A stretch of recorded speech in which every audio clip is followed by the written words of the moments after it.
அடுத்து வைக்கிறேன் friends. Video பார்க்கணும்னா லைக் பண்ணிக்கோங்க, சப்ஸ்கிரைப் பண்ணிக்கோங்க. Bye friends. இப்போ என்ன பண்ணணும்னா இது மூடி வச்சுட்டு நான் ஓப்பன் பண்ணி போகிறேன் ஃப்ரெண்ட்ஸ். அதை வச்சுடு, வேறு எடு. சரிம்மா, இது இங்கே தான் இருக்கு. ம் என்ன இருக்கு?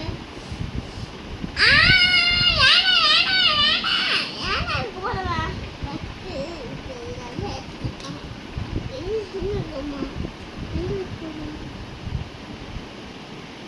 எங்க வச்சுக்க பாருமா கரெக்டா எங்க வச்சுக்கவா யானை இது யானை